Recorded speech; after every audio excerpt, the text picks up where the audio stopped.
En una investigación que hizo el ADRES, que también tiene la Fiscalía General de la Nación, que no reacciona con la suficiente celeridad frente a la gravedad de esta situación, un procedimiento que cuesta estándar 3 millones de pesos se lo están cobrando al sistema de salud a 700 millones de pesos. Son 4 elementos que contiene la reforma. El primer elemento, tenemos el fondo ADRES. El fondo ADRES paga directamente a las clínicas, a los hospitales y al gestor farmacéutico. No hay intermediario, gestor farmacéutico, contra 2 auditorías. Una auditoría que hace la EPS, que se llama ahora gestora, y otra auditoría que hace el ADRES. Aquí no hay sistema de auditoría en este país para la salud, para manejar uno de los presupuestos más altos de la nación.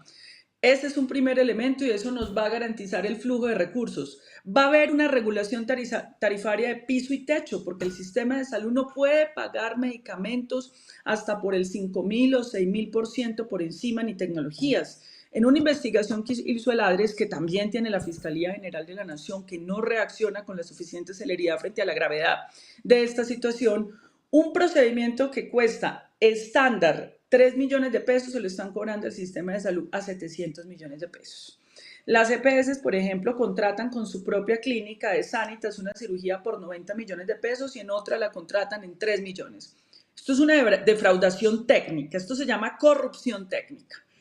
Entonces allí lo que se pretende es generar un piso y un techo tarifario, pero también un mecanismo, vuelvo, insisto, como lo hacen todos los sistemas de salud del mundo, de compras centralizadas para hacer economía de escala, pero vuelvo, insisto, el segundo punto de la reforma es la atención primaria en salud, donde todos los colombianos que estamos afiliados al sistema, porque hoy usted está afiliado al sistema a través de un EPS, usted va a seguir afiliado al sistema, se concentra en lo que se llama un centro de atención primaria en salud, donde hay un equipo básico de fisioterapeuta, terapeuta ocupacional, haciéndole el seguimiento a pacientes como Kevin, haciendo el seguimiento permanente para detectar estas falencias del sistema y desde ese centro de atención primaria en salud se conecta a la mediana y alta complejidad, que es el requerimiento ya de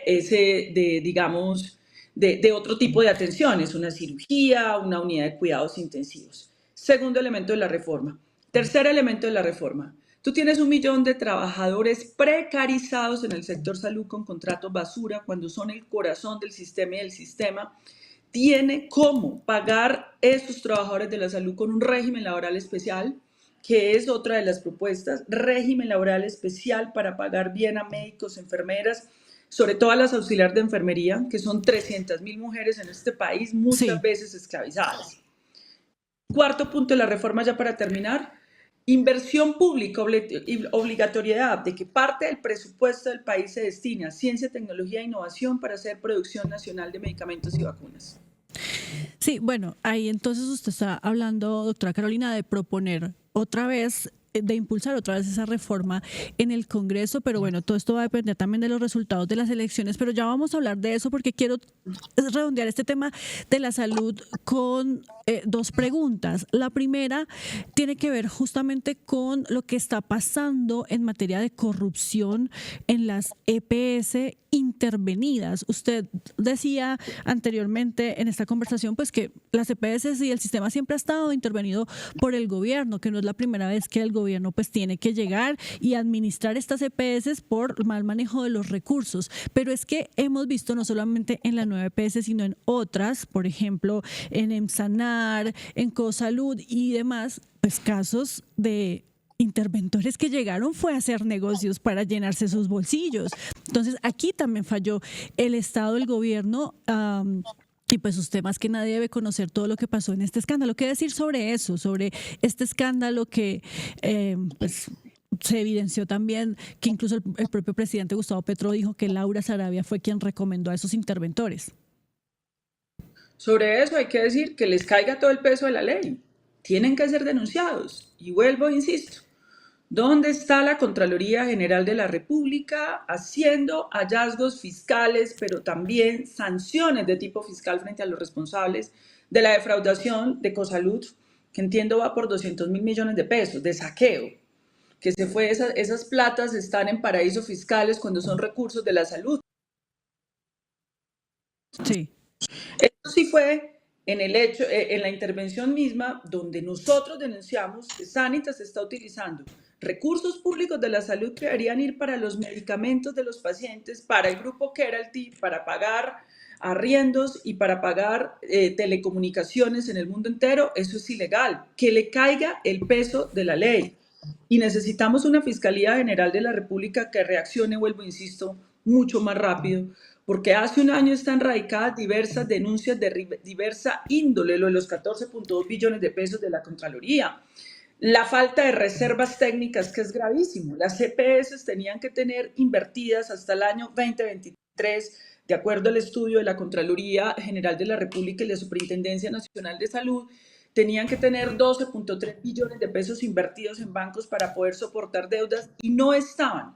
Eso ya debió tener una respuesta de los organismos de control, porque en la impunidad va a seguir la corrupción campante en este país. Tenemos demasiadas denuncias y vemos muy poca respuesta de la Fiscalía General de la Nación.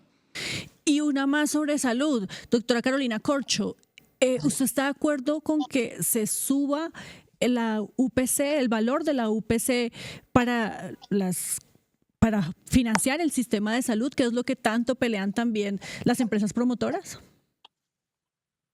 Es que la UPC ya se ha subido en un 30% en los 3 años Pero del gobierno del las EPS presidente dicen que Gustavo no les Petro. alcanza. Las EPS dicen que no les alcanza. Ah, no, eso esa es lo que plata. ellos dicen, pero eso no es real. No hay datos que soporten eso. Una cosa es lo que tú puedas decir en un titular de prensa o en tus medios de comunicación o en tus redes sociales. Otra cosa son los datos. No hay ningún dato hoy en Colombia que demuestre que la UPC sea insuficiente. De hecho, vuelvo e insisto, la Contraloría General de la República está diciendo hay 14.2 billones de pesos que no han podido justificar en 4 años y el año pasado, por ejemplo, la Contraloría también dijo el ADRES giró, no para el año pasado, para el 2024, todo esto ustedes lo pueden corroborar.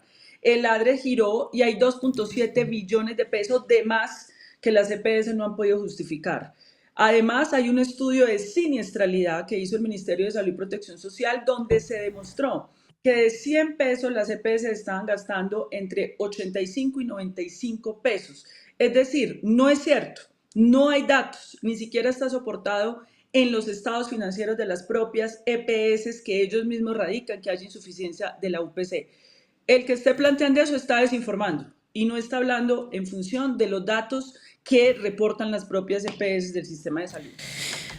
Mire, Julián, yo sé que usted tiene preguntas ya sobre el tema electoral y Mariana también, porque es que Carolina Corcho, ya lo decíamos, es candidata al Congreso de la República, encabeza la lista al Senado por el Pacto Histórico, pero una rapidita. Doctora Carolina, es que veo aquí un trino de un experto en salud que dice que usted ayer en el debate de la gente en RCN entregó cifras engañosas sobre el tema de los reclamos ante la Superintendencia de Salud por parte de las EPS intervenidas, y es que también es un hecho, doctora Carolina Corcho, pues que han aumentado las quejas, las peticiones y los reclamos en estas EPS que están administradas por el gobierno. Entonces, ¿el remedio resultó peor que la enfermedad?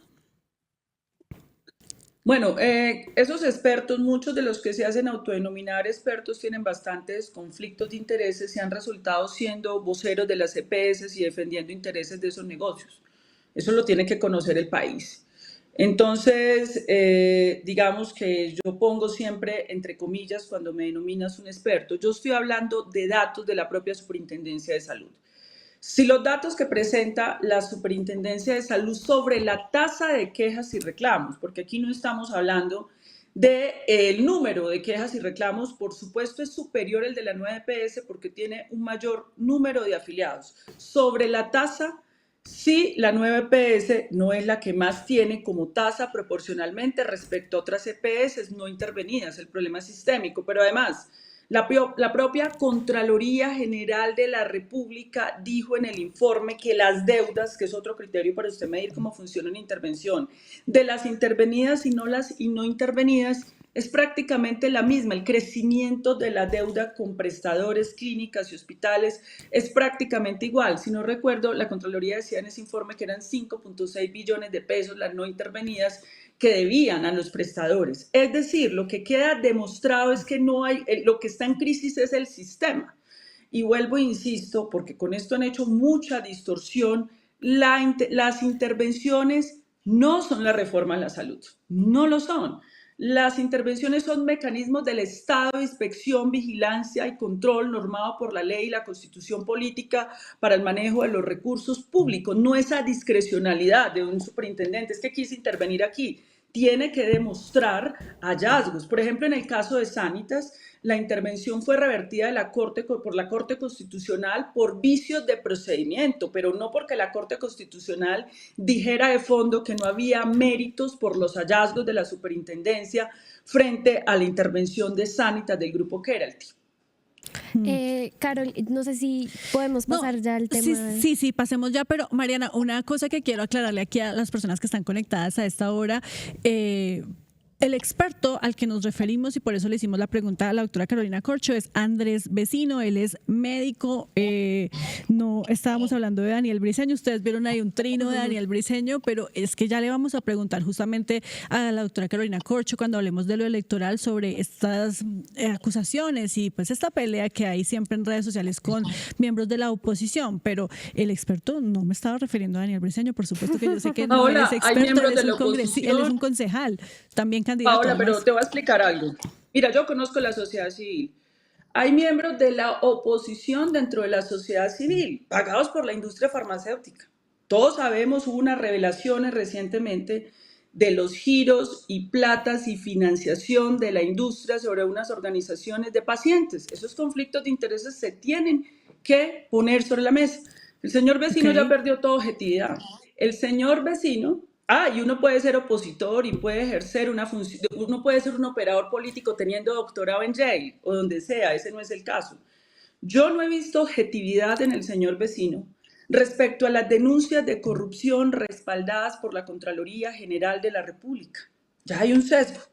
Las imputaciones de cargos de la Fiscalía General de la Nación por peculado frente al expresidente de la 9PS, no ha dicho nada el señor Vecino. Ya hay un sesgo. Entonces ya él habla, ya es como un operador político, eso está absolutamente claro. Así tenga doctorado, esto no se trata de tener doctorado, es que dentro de la sociedad civil también hay voceros de la ANDI. Claro, pero usted también es una operadora política, usted también es política, doctora Carolina. Yo no soy, iba para el Senado. Claro, yo quiere no ir soy. al Senado. Es bueno, que Mariana, yo soy candidata al Senado hablemos de la justamente República. de eso. Ayúdanos a seguir con nuestra labor periodística a través de nuestro NECI 310-779-3518.